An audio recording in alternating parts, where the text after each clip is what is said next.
Hello বন্ধুরা, তোমরা সবাই কেমন আছো? আশা করি সবাই ভালো আছো। তো এই চ্যানেলের আরও একটি ব্লগে তোমাদের সবাইকে জানাই স্বাগত। তো চলো আজকে একটা নতুন ভিডিও নিয়ে চলে এলাম তোমাদের কাছে।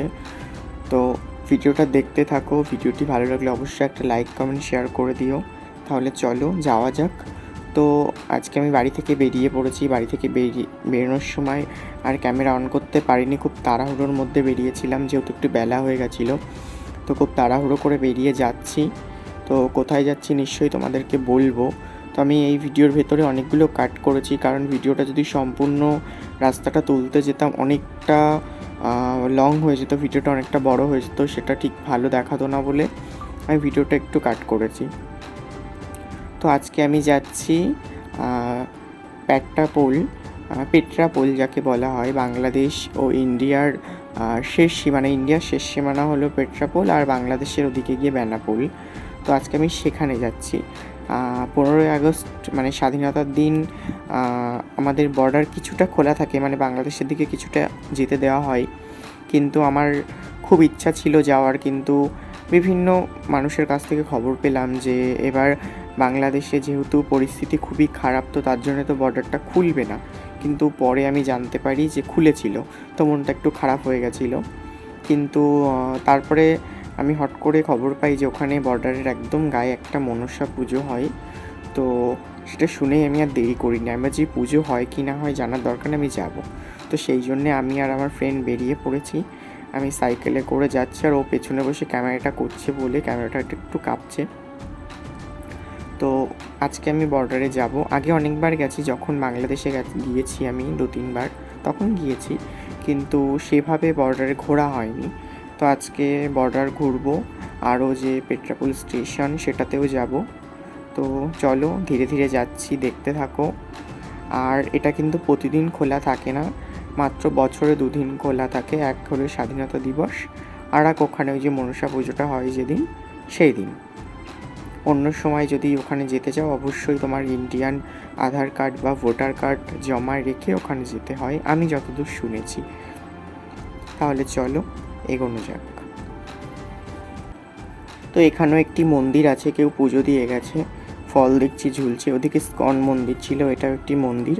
তো এখানে রেস্ট করছিলাম আমরা, যেহেতু অনেকটা সাইকেল চালিয়ে এসেছি, প্রায় ধরো 15-20 মিনিট, 20 মিনিট কি 25 মিনিট সাইকেল চালিয়ে এসে আসলাম। তো একটু মানে গরমের ভেতরে শরীরটা একটু ক্লান্ত লাগছে, এখান থেকে একটু জল খেয়ে একটু রেস্ট নিয়ে আবার বেরিয়ে পড়েছি সাইকেলে করে, কারণ এটা আমার বাড়ি থেকে অনেকটাই দূরে। তো এখন যে রাস্তাটা দিয়ে যাচ্ছে, এই রাস্তাটা দেখো তোমরা দেখতে পাচ্ছ নিশ্চয়ই, দুদিকে দুটো রাস্তা। এখন বর্তমানে যে রাস্তাটা দিয়ে আমি যাচ্ছি এটা পরে তৈরি হয়েছে, আর ওপাশে যে রাস্তাটা ওটা এই পুরনো রাস্তা। কারণ যেহেতু এটা যশোর রোড, তো যশোর রোডের 2 ধার দিয়ে শিশু গাছ লাগানো ছিল।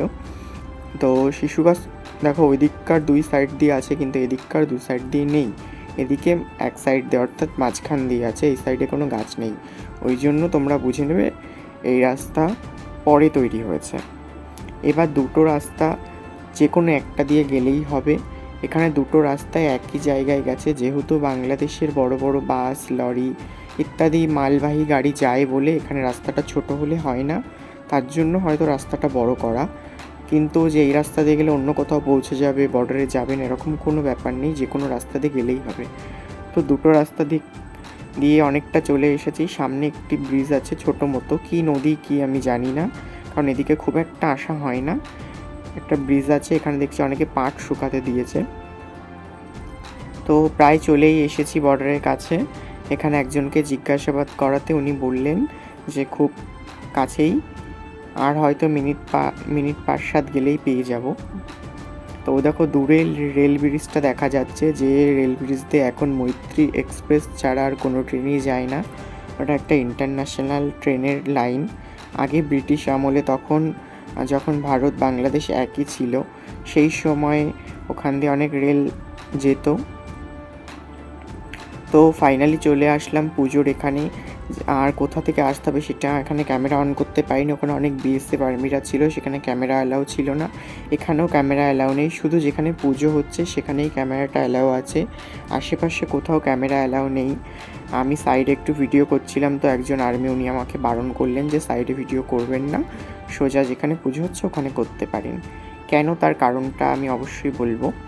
এখানে দেখো, এইটা হলো সেই মনসা গাছ। এখানে সবাই দুধ, কলা ইত্যাদি ইত্যাদি সব দিচ্ছে। আর মেন মন্দিরটা এই সাইডে আছে। তো এখানেও খুব ভিড় হয়েছে, অনেক লোক এসেছে, অনেক লোকের সমাগম হয়েছে। অবশ্যই সবার মুখে শুনছি যে এই জায়গাটা নাকি খুবই জাগ্রত। তো দেখো, এই যে দূরে দেখতে পাচ্ছ, এই যে বাঁশ আর এই যে তারের বেড়াটা, এর ওপাশে যে জঙ্গলটা দেখতে পাচ্ছ না, এটা কিন্তু আমাদের ইন্ডিয়া নয়, ওটা কিন্তু পুরোটাই বাংলাদেশ। ওপাশটা পুরো বাংলাদেশ। আর একটু লক্ষ্য করলে তোমরা ভিডিওতে বুঝতে পারবে যেখানে প্রচুর পুলিশ, বিএসএফ, আর্মি সবাই আছে, যেহেতু জায়গাটাকে পুরো পুরো গার্ড দিচ্ছে, কারণ এটা পুরো বাংলাদেশের সীমানার উপরে। এখান থেকে দেখো সবাই পুজো দিচ্ছে গাছের গোড়ায়।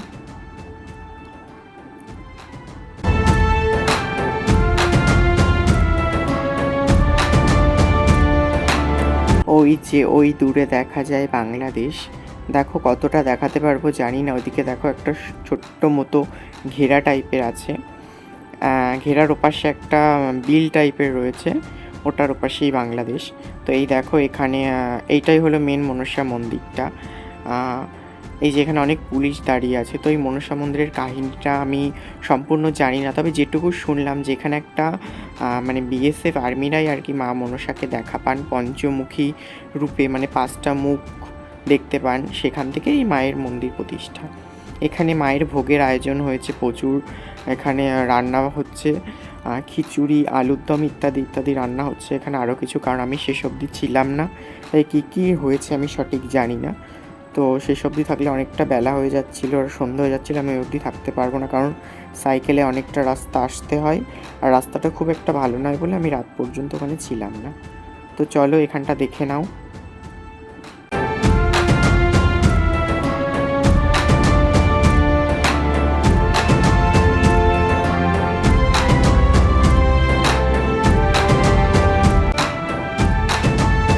এবার মেন বিষয়টা তোমাদেরকে দেখায়। ওই দেখো দূরে যে বাড়িগুলো দেখতে পাচ্ছ, যে ঘর, ওই দেখো দূরে একটা স্তম্ভ মতো, ওটাই কিন্তু আমাদের ইন্ডিয়ার শেষ সীমানা। যেহেতু সীমানার 100 মিটারের ভেতরে কিছু হয় না, 100 মিটারের বাইরে মানে কাঁটাতারের বেড়াটা দেওয়া, তো ওটাই হলো গিয়ে আমাদের ইন্ডিয়ার শেষ সীমানা। তার পাশে যে বাড়িঘরগুলো দেখছো ওগুলো টোটালটাই বাংলাদেশের ভেতরে। তো এখানে মায়ের ফল তৈরি হচ্ছে, ফল ভোগ ইত্যাদি ইত্যাদি এখানে তৈরি হচ্ছে, ফল কাটা হচ্ছে মায়ের জন্য। এদিকে কিন্তু মায়ের পুজো অনেক আগেই শুরু হয়ে গেছে, তো ভেতরটা দেখাতে পাচ্ছি না, নিশ্চয়ই একটু পরে আমি দেখানোর চেষ্টা করব। আবার চলে এলাম একটু ভোগের দিকে, কারণ এখান থেকে এত সুন্দর একটা সুগন্ধ আসছে না, এখান থেকে মানে দূরে থাকা যায় না। মানে ভগবানের প্রসাদ যে সুন্দর গন্ধটা, সেটা কিন্তু মানুষকে এমনি মানে কথায় আছে না, ঘ্রাণেন অর্ধভোজনম, তো সেটাই সত্যি, মানে ঘ্রাণেই পেটটা ভরে যায়, মনটা ভরে যায়। এই দেখো এখানকার মা মনসা। তো এই যে আমি আর আমার ফ্রেন্ড ক্যামেরার সামনে একটু এলাম, কারণ আমাদের মুখের অবস্থা খুবই খারাপ, গরমে পুরো ঘেমে গেছি, তাও একটু ক্যামেরার সামনে এলাম। তো চলো আমরা একটু বাংলাদেশের বর্ডারের সাইডে যাই। তো চলে এলাম এখানে, আবার দেখতে পাচ্ছ দূরে সেই জায়গাটা, ওখানে একটা বাচ্চা ছেলে মাছ ধরছে, সেটা ক্যামেরায় আসছে কিনা জানি না। দূরের যে টিনের বাড়িটা দেখছো সবই কিন্তু বাংলাদেশের ভেতরেই আছে। এখানে দেখো প্রচুর লোকজন এসেছে এখানে ছবি তুলতে, প্রচুর লোক আছে, কিন্তু এটা ভিডিওটা এখানে করতে দিচ্ছে না, খুব লুকিয়ে ভিডিওটা করা হয়েছে, কারণ ভিডিওটা করতে বারণ করছে, কারণ এটা খুব সিকিওর জায়গা একটা, কারণ অনেক সময় কথায় আছে না, জঙ্গি এখান থেকেই হানা দিতে পারে, তো সেই জন্যে। তো ওখান থেকে আমরা সোজা বেরিয়ে গেছি, আর বেশিক্ষণ থাকবো না, কারণ যেতে যেতে অনেক বেলা হয়ে যাবে। আমরা এখান থেকে আরও অনেক 2-3টে জায়গায় যাব। তো ওখান থেকে সোজা বেরিয়ে পড়লাম। এই যে রাস্তা দিয়ে সোজা আমি যাচ্ছি সাইকেল নিয়ে, আমার বন্ধু পেছনে ক্যামেরা করতে করতে আসছে, আমি সাইকেল নিয়ে গেছিলাম।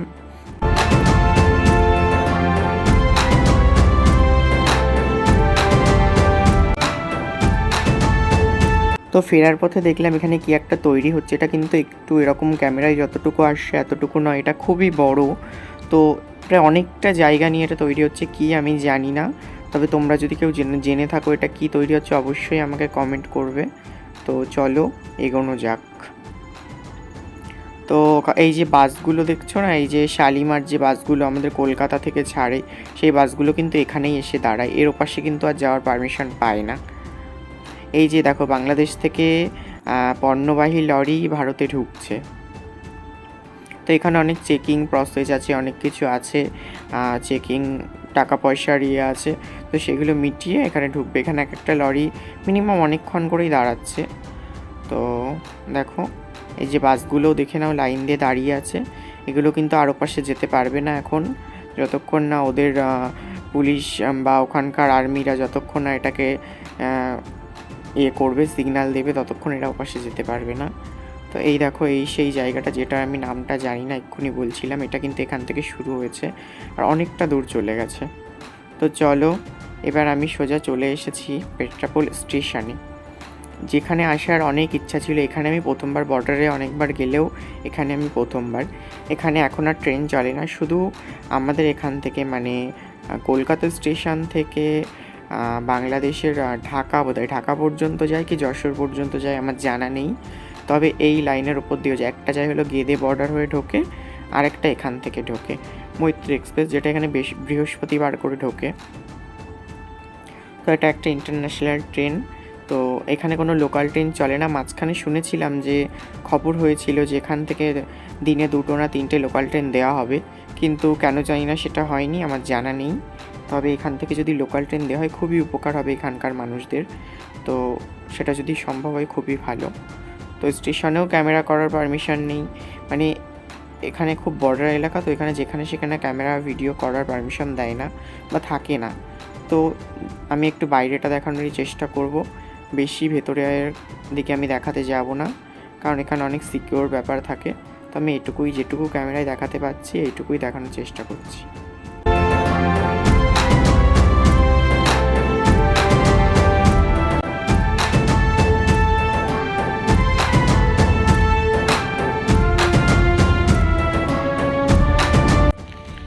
হ্যালো বন্ধুরা, তো আমরা ভারতের শেষ বর্ডার অর্থাৎ পেট্রাপোলে এসেছি। এসে এখানে ভিডিও করতে পারিনি বেশি, কারণ ওখান থেকে বারণ করলো, করা যাবে না।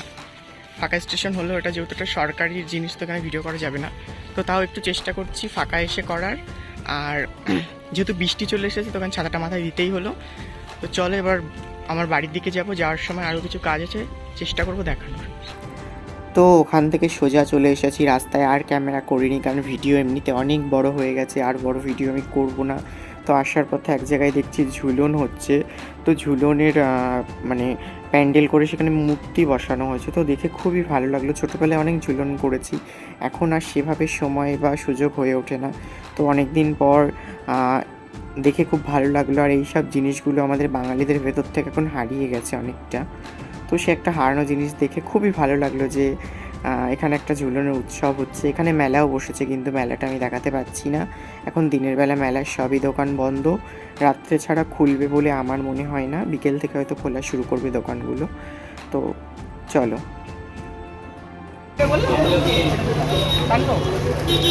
এটা দেখিয়ে দাও।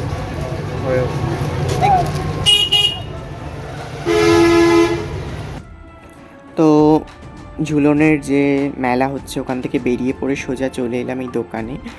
এই দোকানে এসে যেহেতু সামনেই জন্মাষ্টমী, আমার গোপালের কিছু সাজগোজের জিনিস নিতে হবে। তো সেই জন্যে আমি দেরি করলাম না, আর কারণ দেখেছি জন্মাষ্টমীর সময় মার্কেটে ঢুকলে জিনিসের খুবই দাম নিয়ে নেয়। তো সেক্ষেত্রে আমি অনেকটা আগে থেকে একটু কেনাকাটা করার চেষ্টা করি, জামা, আসন, তারপরে চুড়ি, মুকুট ইত্যাদি ইত্যাদি। তো চলো আমি এই কেনাকাটা করে বাড়ি যাই। আর আজকে ভিডিওটা এমনি অনেক বড় হয়ে গেছে, ভিডিওটা এখানেই শেষ করছি। যদি তোমাদের ভালো লেগে থাকে আর এরকম ভিডিও পেতে চাও, অবশ্যই একটা লাইক কমেন্ট করে দিও, আর একটা সাবস্ক্রাইব তো অবশ্যই করবে। তো চলো, আজকের মতো বাই।